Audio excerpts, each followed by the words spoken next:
Alright everybody, welcome back to the channel. I want to do a video, kind of a review on this Vevor hitch hoist now that I've had some time to use it. Let me first off say that this thing will get the job done. It's pretty awesome. It's already been helping me a lot with my wood, and it will get the job done. It's still cool. I'm going to use it, especially when you're like out in the field or near a busy road or something like that, and you need to lift wood up and just load it in your truck. You don't want to be there all day noodling and spending all day. You want to get out of there. This is great for lifting those big gigantic 20-25 inch rounds up to your tailgate, rolling it in your truck, getting the heck home, then you can deal with it later. So I want to start off by saying, first of all, I like this thing and it has use, and I'm going to continue using it. Now, like I said in some of my other videos, you can go to my page and watch, subscribe, and go search for Vevor stuff. You can look at more stuff. There is some things that I would change or about this, or wish that were different, or would like somebody to come up with some better ideas. So I'm going to kind of go over this thing from the bottom to the top and talk about some of the issues and things that I've come up with that I've seen happen here. And I don't have a script. I didn't make a list of everything to make sure I got all of my bullet points. So it's just going to kind of be a one-time go. Check in the comments if I add anything else. If I think of anything else or anything else comes up, look in the comments of this video, maybe the description of this video, and I'll continue to add some notes down in the comments as things come up. And there will be more videos in the future using this probably, okay? So let's just start at the bottom here. Down here where this slides into your receiver hitch, it's a pretty good fit. There's not much room. It's a pretty good size. It fits in there pretty good. However, the pin that slides through your trailer hitch, your normal trailer hitch pin, this thing here, the pin that slides through a trailer hitch with the little cotter pin on it, that pin is larger than the hole size in this tubing. So you're supposed to slide that into your hitch and lock it in. Well, you can't use your standard pin on the trailer hitch because the hole that's in this metal right here that goes through the hitch is pretty small. It takes one of these tiny little I can't even think, clevises. One of these clevises. It takes a small little, like 5/16 little pin that slides through. And then when you do slide this little clevis through there, it's real hard to connect because you have those loops that wrap around and you're supposed to loop it back. It barely reaches around that whole trailer hitch and comes back in, and you have this little tiny area to work with to try to hook it back on over here. So I haven't even been using the pin to the trailer hitch. I shove this thing in as far as it will go, and it hits the spare tire underneath is what stops it. I would like it to go further, but you also have to worry about putting your tailgate down. So that's about perfect. You got about 2 inches, whatever, to put your tailgate down. So if you slide it in more, you wouldn't be able to do that anyways, but I felt like it would be more secure the further in it is. But I don't even use the pins. I slide it in all the way. So there's that issue. Not a big deal.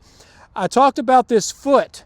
So this foot is on another one of the same type of pins, and it drops down and you're supposed to stabilize it. I probably shouldn't have done that right there because now I got to fix it. But I've mentioned this before. The next issue is if you're loading your truck and you put this foot down for stability, as your truck gets heavy and squats down, it squats down on this thing, and then you can't pull it back out and get out of here. So you can't have the foot down if you're loading your truck with it. You got to leave a couple inches of room. Ever since the first time I loaded the truck and I discovered that was an issue, and I just put my car's jack under it, by the way, and I jacked this up just to get some room. You could have put the jack on the hitch or the car or whatever, but just lift it up, and I got it out. But ever since I discovered that that's what happens, I haven't even been using the foot.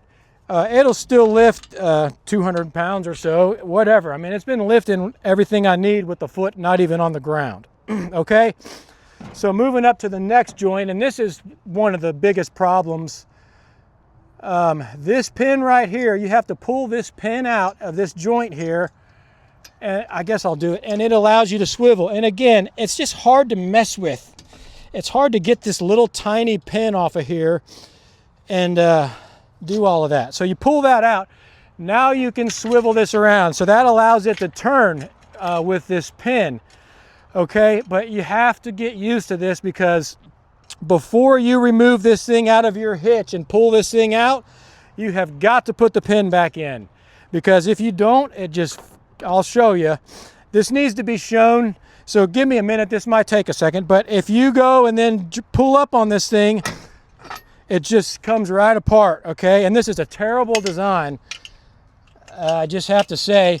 But then your ball bearing is underneath here, and this is a 3-piece bearing, and it's been in the dirt already about 4 times because I forget about it. And I go to yank, I want to move spots or whatever, and I go to yank this thing and it just comes apart on me. But that's your bearing, which I think is a terrible design. I don't know, I mean, I'm not an engineer, but this is the bearing. It's a 3-piece bearing, and that's been down in the dirt already. So you'll lose that, and it's got dirt and mud and wood in there and everything. If you lose that, you're out of luck. I don't know if they even, I don't know if they sell this part or what, but that's a pretty big pain in the butt right there, the way that design is. So you gotta be, you have to be aware of that, and put that pin back in and out every single time. All right, so let me get that back in here. All right, now moving on up. This is the next, this is the major problem. This winch, in all fairness, it's made for deer. So the average hunter might use it 1 or 2 times a year to crank up a deer. If you're doing firewood, you're going to be using this thing 15, 20, 30, 50 times a day, up and down, up and down, up and down. Well, this little mechanical winch may not be made for that, and you can buy replacement winches, which I've already been looking at. There's winches on everywhere, Amazon, Lowe's, whatever, Walmart. And you don't have to use this little gear to put it in forward or reverse every time. There's winches that you can just crank one way and it goes down, and you crank them the other way and it comes up. And when you stop cranking, it stops, it locks it. So you don't have to keep fiddling with this. So I think I would recommend replacing this winch with a stronger, different type of winch. And if you go electric, then you got to hook it into the battery on your truck and all that. I haven't done that. It seems like a pain in the butt. If you go hydraulic and you get one of those hydraulic ones, a lot of them, they sit off to the side and they have 2 great big legs and a heavy hydraulic cylinder. I didn't think that thing would be good for lifting and traveling and carrying around mobily, those big hydraulic ones. And then you got to sit there and pump that thing. I didn't know how fast it would move either up and down. And then if the seals go bad on your hydraulics or the leaks or whatever, it'll be useless. And I mean, I have to admit, I've had at least 3 small hydraulic hand pump jacks. All 3 of them are useless now. They're sitting in my garage and the seals are blown out, and you can just sit there and pump them and they don't do anything. So I didn't want to get one of those.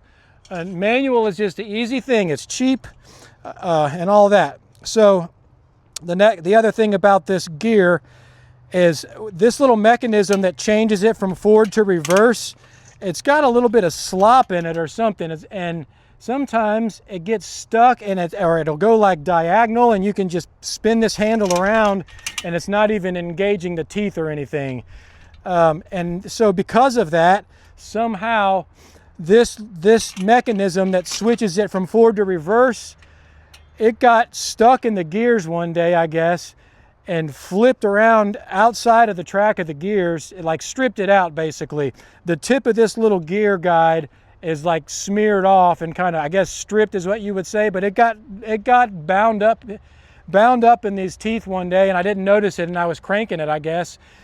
And then it wouldn't work at all. Then it was just spinning around and the gear wasn't in the teeth and it was just flopping around.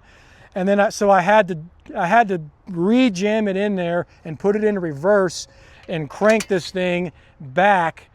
and put the tooth back in the gear, and the tip of it is smeared off. So that's a little bit of an issue on these type of winches. So the next thing, the next thing is when I took this thing out of the box, I looked up here at my cable and there was a big kink in it up in here.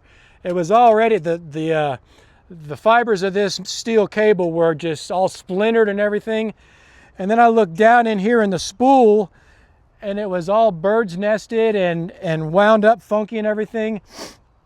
But it was tight, and I had to release it to thread it up here and start using it. So I hit this button and just pushed it. As soon as I hit that button, that metal cable, steel cable under pressure, just bird's nest. I mean, it just went and made a big old bird's nest. So it was under pressure and wrapped up, I think, the inner spool of this thing, because all I did was, as soon as I unlocked it, it just went kablurky on me.